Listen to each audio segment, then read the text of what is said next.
morning. I have to apologize, my voice is not as loud. And also, I feel slightly uncomfortable having people just surrounding me all the time. So not that I'm not used to be followed.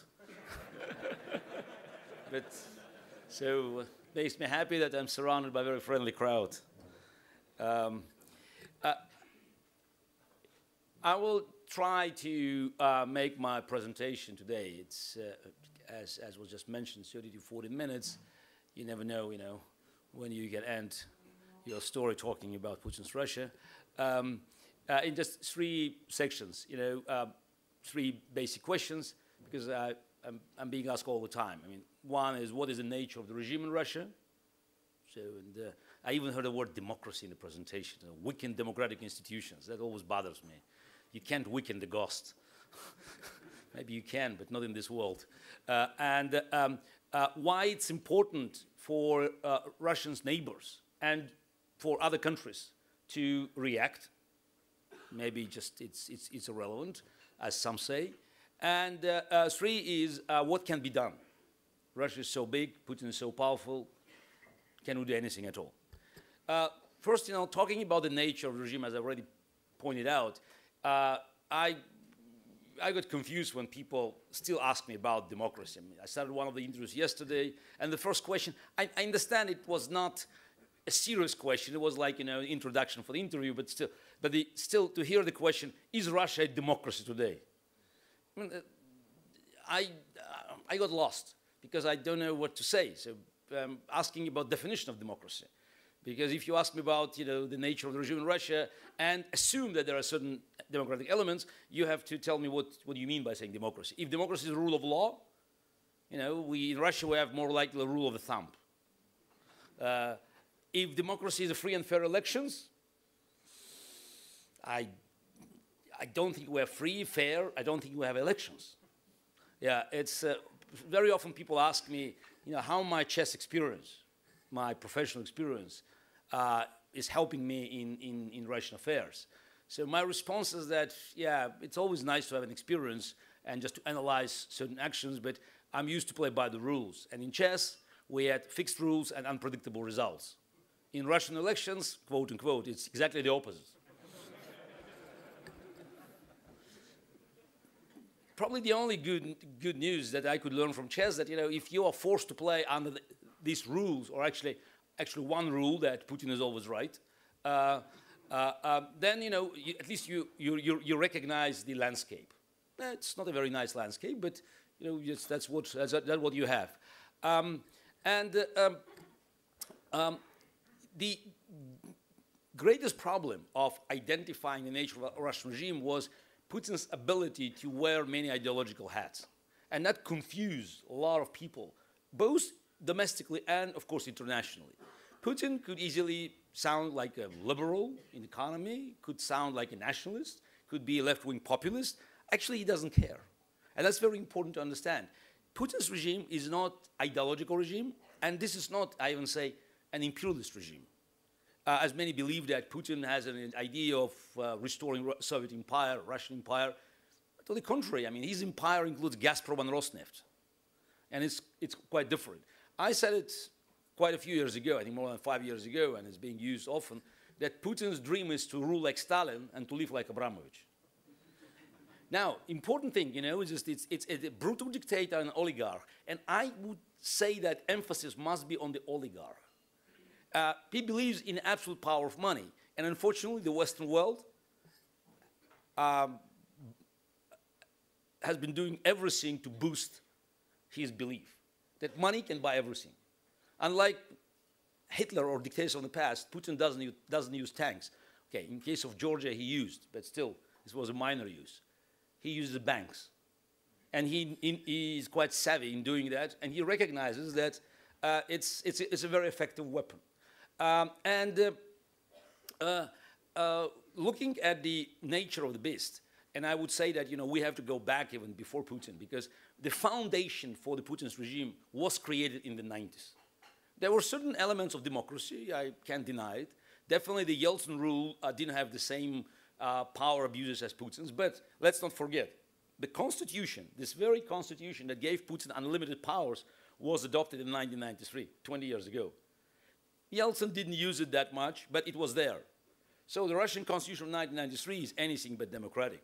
It has plenty of nice things about our rights, but it also gives unlimited rights, powers to the president to abolish literally every institute, every democratic institutions.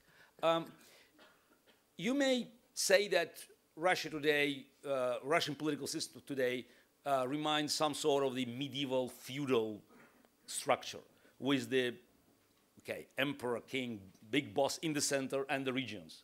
And as long as the regional bosses, regional rulers follow the main line, so they show their loyalty, they can do whatever they want. And the best example of such relations is Kadyrov in Chechnya.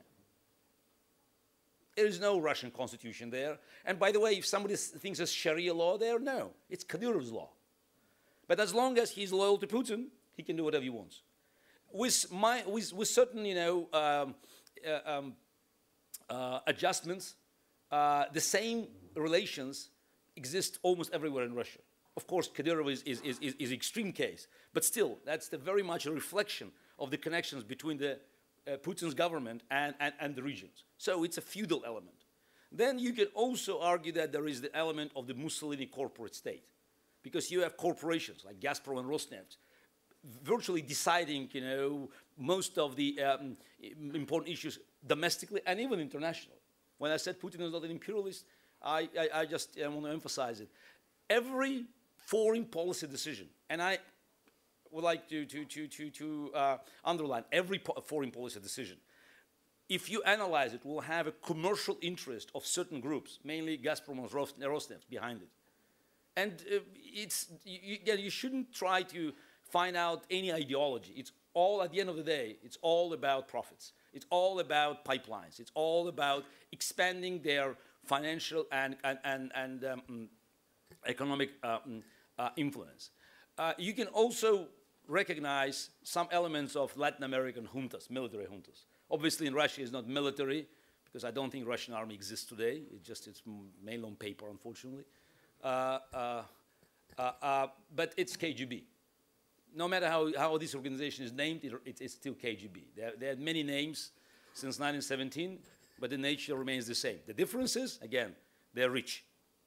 And it's not, hypothetical wealth of the Russian state they control. It's a personal wealth. And summarizing that, we can say that the best explanation of the nature of the Putin's regime comes not from the political science books, but from the Mario Puzo, the godfather. It's all about mafia relations. Loyalty trumps everything else. As long as you're loyal to the boss, you can do whatever you want. That's the nature. So, and these relations require a very savvy dictator who knows how to keep checks and balances. And we have to give Putin credit.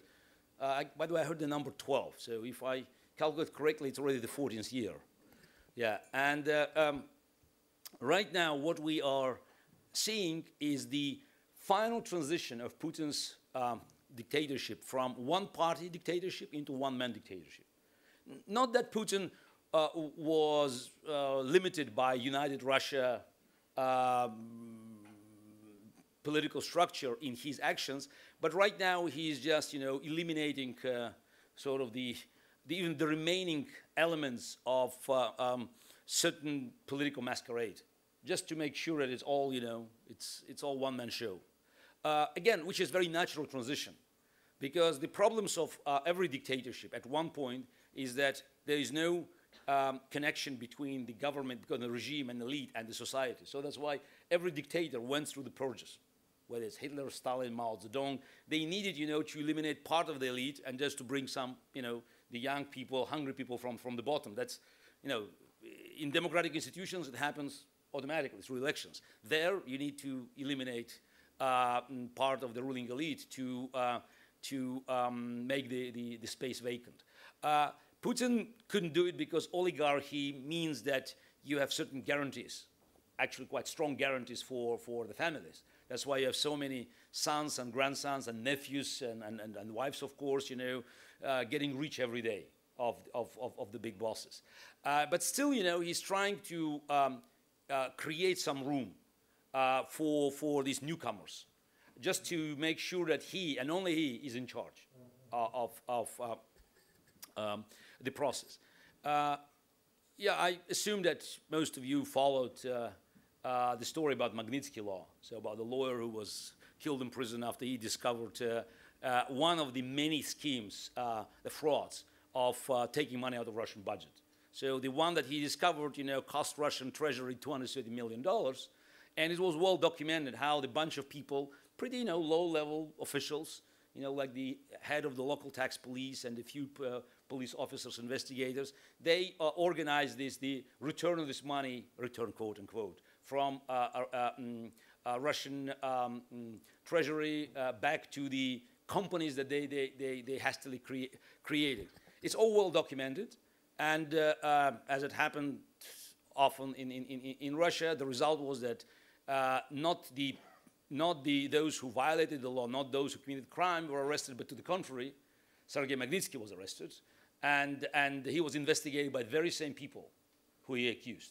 So he died in prison, and Bill Browder, the man who 10 years ago was one of the staunchest defenders of Putin, now turned to be, he's probably one of his worst enemies today. And Bill Browder did a very good job in promoting the story, and as you probably know, America passed the law, so-called Magnitsky law, which could hurt Russian corrupt officials with visa bans and arrest of their assets abroad. Now, often people ask me why Putin was so hysterical. I mean, why this story it's became, you know, so massive and turned into the global affair, when we were talking about some petty crooks, you know, those who could those people Putin could punish, you know, with just with one move of his finger. And this question sort of denies the very nature of the regime. In the mafia structure, the boss must protect every hitman, and I have to repeat, every hitman, because that's the way he keeps his power. His power is not based on the elections. His power is not based on the written law. His power is based on assumption of everybody in the gang that he will protect them, and the only crime to be punished is the lack of the loss of loyalty. As long as they're loyal, it doesn't matter. They can kill, they can commit crimes. They must be protected. And Putin's power was based, and still very much based, on these two key pillars. One, you can do anything you want in Russia, as long as you're loyal to me. You will not be punished. Two, the money you earn, quote unquote, the money you made out of your position, can be safely kept in the West, in the banks, in the financial institutions, in form of property. These guys, you know, no matter what they say, they don't keep their money in Chinese banks or Iranian banks or Venezuela banks. They go for decent place. I don't know how much money is Russian money spread around here, but definitely from Riga, you know, west of Riga all the way to London and Miami, every day you can find more and more Russian money, and that's fundamental for the survival of the regime. And that's why Putin got so crazy when he saw Magnitsky law, because he couldn't lose this unique status of the protector, the status of invincibility. And that's why he pushed back with these arrogant measures. And again, people ask me, what is this adoption law in Russia that eventually punished hundreds of thousands of Russian kids, orphans? What is to do with Magnitsky law? I mean, he's not attacking Americans. Again, this is total misunderstanding of the nature of Putin and Putin's regime. What mafia boss does when he's threatened, he should prove that he's the most cruel man in town. The cruelty is the response. And basically, the Putin's message to Americans, I'm crazy. I mean, just look, you know, I can do whatever. I can kill or leave to die hundreds of thousands of Russian kids. And just imagine what I can do if you push me too hard. And Putin is learning. I mean, look at North Korea. Just a third generation of these thugs with what? With one bucket of radioactive garbage is blackmailing the world. Putin has thousands of nuclear warheads. He believes that he can demonstrate his resolve and the West will blink. And it does happen. So we don't learn from history. That any time we make concessions to a dictator, he gets stronger. His confidence is boosted when he feels weakness. And that's what Putin saw from his infamous meeting with George W. Bush in 2001, when Bush made these amazing remarks about looking into Putin's soul. Yeah. Eyes, whatever he saw there, you know, my recommendation was to look at the Putin's files, you know, it's a KGB story. So Bush didn't look for me like a Freud, you know. He had to study CIA reports, not psychiatry. And then, you know, following the relations Putin built with foreign leaders, with Blair, with Chirac, with Berlusconi, I mean, and not mentioning Schroeder and Lipponen. It's just hard. I think it's 40 years ago. I mean, anybody in the West would jump to hear that later, you know, a Russian dictator would be able to buy services of ex-German chancellor and ex-prime minister of Finland. And we're talking about top figures, and how many of them are working, enjoying the financial benefits of Putin's system. And I think this the power of the regime on buying anything they want is harshly underestimated. I remember 2 years ago, Vice President Biden visited Moscow, and he met a bunch of Russian officials, of course, Putin and Medvedev. And at the end, in the US embassy, he met with a group of Russian opposition activists. And at one point, you know, after having all these formalities and just saying some words, he got fired up, as it happened with Mr. Biden. And he wanted to show them match nature and talked about meeting Putin. And basically he said, I told Putin not to run again, because that would be wrong for the country, that would be wrong for him. And for 5 minutes he was lecturing us why Putin shouldn't run. Mentioned Arab Spring, I mean, all sorts of things that, okay, it was a nice, maybe PR stunt, but everybody looked at him with some sort of, you know, disbelief. American ambassador went pale. And when he finished his passionate speech, I asked him, Vice President, but do you understand that compared to Mr. Putin, you and President Obama are just beggars? Because you have to go to Capitol Hill to ask for $1 million, every million of the funding. Putin can bribe $1 billion without signing a piece of paper. And one of the best examples of Putin's power to get whatever he wants is Olympic Games. You know, if you look at the Russian map, you can hardly find a place that doesn't suit Winter Olympics. Putin found this one. It's to buy, again, since it's a public speech, I'll put buy in quotes. To convince Olympic Committee to grant the rights to organize Winter Olympics in a subtropical resort, I mean, you have to present very, very powerful arguments. I would say many millions of powerful arguments. And he got it. Now, it's also a demonstration that there are certain limits, even for a dictator. I mean, the climate is climate, the landscape is a landscape, and organizing a snow around Sochi, if the temperature is plus 15, would not be easy. And after spending $50 billion in 6 years, they have not yet completed the construction. So, okay, good luck for Norwegian skiers and biathlon runners. But I think that Sochi Olympics will be a disaster. Even if they complete it, which I, by the way, doubt, it will be a disaster. But it's not a disaster for Russia and for Putin. It's a disaster for the free world. I mean, just to assume that, you know, it's the, he can do whatever he wants. And by the way, next he got soccer championship. Now, I'm not sure that even with high oil prices, Russian budget can afford to organize 2018 the World Cup. Just imagine, you know, Sochi, Winter Olympics, $50 billion already spent. It's more than any other Olympics in history. I'm talking about Summer Olympics. Beijing spent $43 billion. Yeah. So now imagine if you multiple this Sochi effect across Russia for many cities where they have to build stadiums. So the one in St. Petersburg already the most expensive one in the world, and it's not yet, by the way, completed.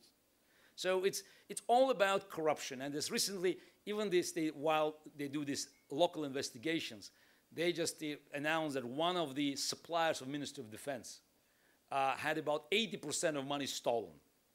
That's probably the correct rate for the Putin's Russia. And now, why should bother you or others? I think it's because the fact that this regime survives and it expands its influence, it corrupts financial political system of the free world. And they do it very nicely because they recognize the power of the money, and everywhere you can find evidence how they negotiate, how they attract people with offers that hard to resist. And of course, it's not only about, you know, underground work. It's also about supporting all the thugs in the world. How many days Bashar al-Assad can survive without Putin's support? I don't think too many. Without Russian weapon, without Russian fuel, without political support from Putin. And people say, why he's doing that? It's very natural, because he can't let another dictator, you know, just another member of this dictator's brotherhood to go down. He already saw Mubarak and Gaddafi out of business. And he must protect Assad because that shows that he still can extend his protection across the border. And the fall of Assad will have a very negative effect in Russia. He knows it, so that's why he goes all the way down the road. Now, would we have today any worries about Iranian nuclear program if not for supply of Russian technologies?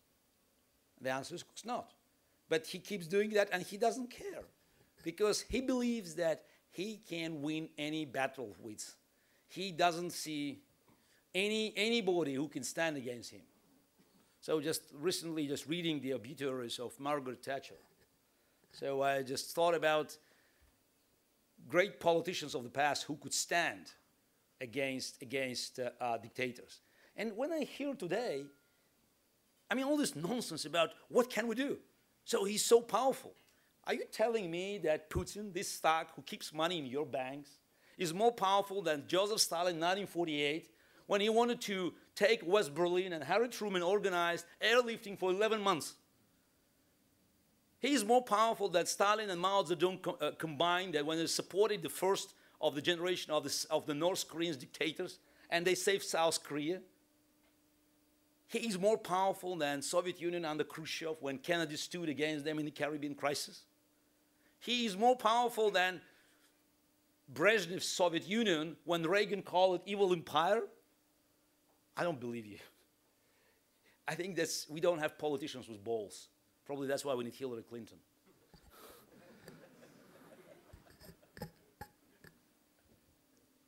It's being repeated time and again. The policy of appeasement doesn't work. It ends up with a much bigger crisis. 20 years ago, they could stop North Korea from acquiring nuclear weapons if they acted with resolution. I know it's politically incorrect, but in the 90s, when I saw these futile efforts to appease North Korea, to look for a solution, and just to hear their complaints, I got really sick. I said, it's all about being serious. If the West of America was serious about preventing North Korea of getting nuclear weapon, you have to look at the core problem. How long North Korea will survive without Chinese support? How many days? How many hours? So the problem is China. You have to make sure China will do everything to stop the North Korea acquiring nuclear weapon. Now you have to give them a rationale of doing it. And as I said, it's very simple. Again, it's politically incorrect. But you need one thing, one statement from Japanese government that Japan goes nuclear in 1 year if this is not stopped. In 24 hours, Chinese will dismantle every reactor in North Korea. About Iranian program, I remember I spoke to American officials, it was a Bush administration, and they asked me, what can we do? I said, again, are you serious? Yes, fine. You do something to make sure Mr. Putin is listening. And you have to hit him where it hurts.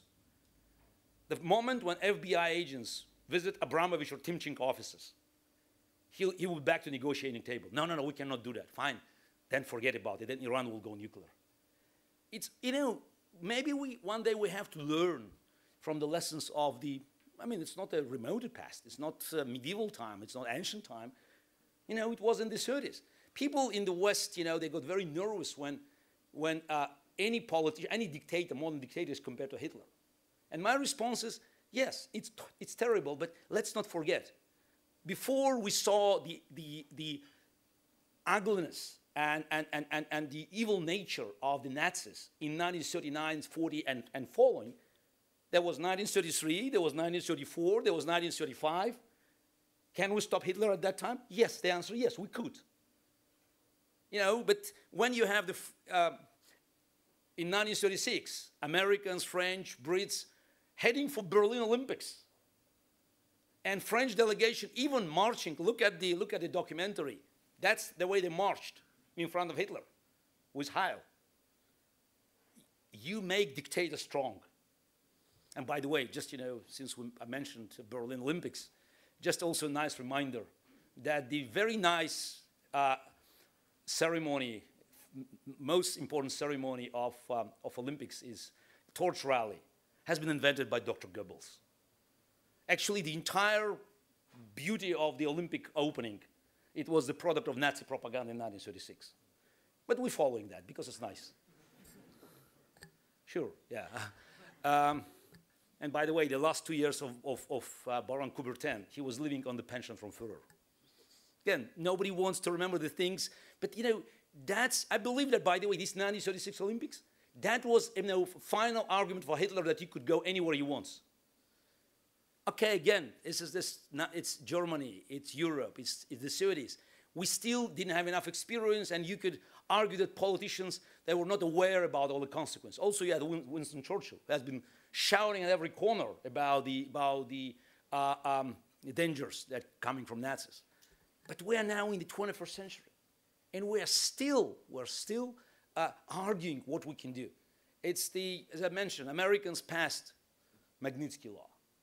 But now, it's a nightmare to actually convince them to include some decent names. I mean, decent, not in terms of decency, but just the real names, in the list. The names that will hurt. And I hear all the time, actually I read this morning, that the threat from Kremlin.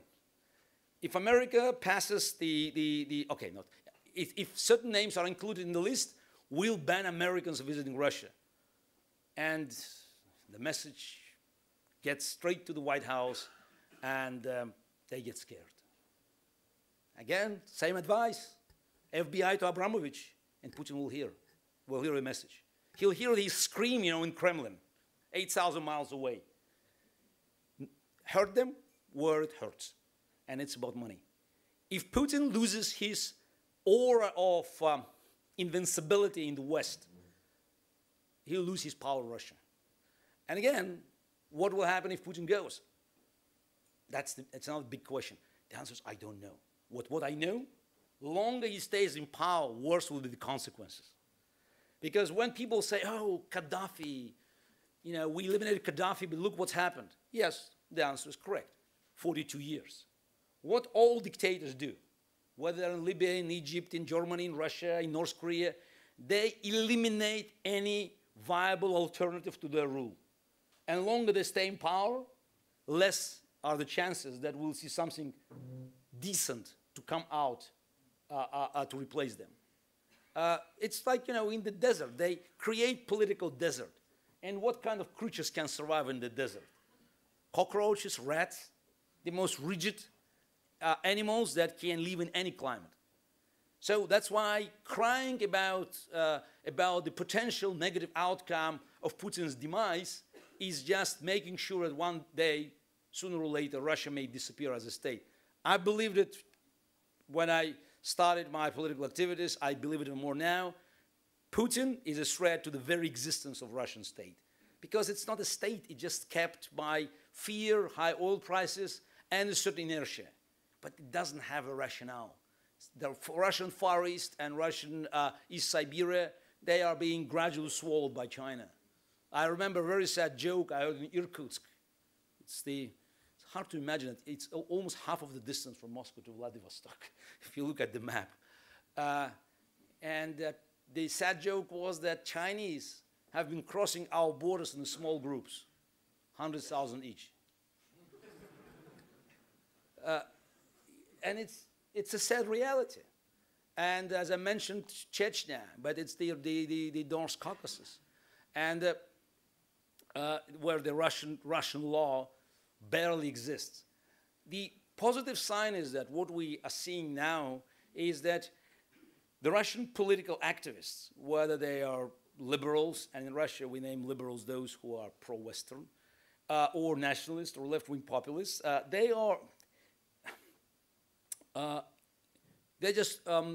look at the Western world differently. And despite all this propaganda, anti-American and the Western propaganda, that has been propelled by Putin-controlled TV, and by the way, this is the Russian mass media 100% controlled by Vladimir Putin. So, and we don't have live television anymore in Russia. So, and no one who criticizes. I mean, I don't think I should tell this audience, but still, just to remind you that for the last 7 years or so, I was not seen on Russian television, except, you know, certain moments of the Putin propaganda documentaries where they just presented us as American spies and enemies of the state. So technically, I don't exist in Russia. So,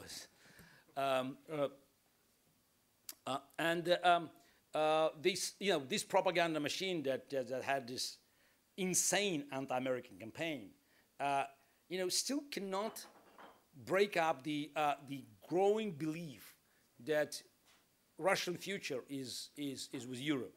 Not so much with America, but with Europe. And even among Russian nationalists, we're seeing a clear trend of moving into Europe and abandoning the old Soviet empire, which is quite unusual. So because the tradition was always that our territories are sacred. No inch of our territory can be given away. Now it's different. Let Chechnya go, let North Caucasus go, and the basic assumption is we'd rather have open borders with Estonia than with Tajikistan, which is, again, a fundamental shift from this rotten Eurasian concept. And for those who are still, arguing and telling me, Mr. Kasparov, yeah, your story is not, it's troubling, but it's better than the Soviet Union. I'm not sure that argument stands at all, because, you should compare to probably, our situation, dire situation today with the early 90s or late 80s. But even if we go back to the Soviet time, I'm not even sure that we are in a better position, because there was much more energy, positive energy in the society. That's what I saw even in the 80s for the change. And today there's growing apathy and disbelief that we can do something positive. And as we speak, the Russian Investigation Committee, so the analog of Russian FBI, and I hope that the head of this criminal organization, Mr. Bastrikin, will end up in Magnitsky list with some of his most active henchmen. They are preparing the trial of political activists that was not seen in the Soviet Union since Stalin's time. The size of the trial, with dozens and dozens of activists being accused of the inciting mass violence, which is, it's absolutely stunning, because one thing we could be proud of, that during all these rallies and protests, we didn't have a single broken window. I'm not talking about burned cars. Single broken window, we didn't have it. Unlike demonstrations in Europe or elsewhere, it was all non-violent, and that's the big achievement of the opposition movement, and I could be proud of our accomplishment. Nationalists, left-wing radicals, no acts of violence, no resistance. The clashes, the only clashes took place on May 6th last year, just the day before Putin's inauguration. And you could see tons of videos showing that the police provocateurs and the action of the riot police created this problem. And we have, as I said, dozens of people were arrested. One of the latest arrests was a 57-year-old woman accused of attacking police by throwing an empty plastic bottle. Okay, it's,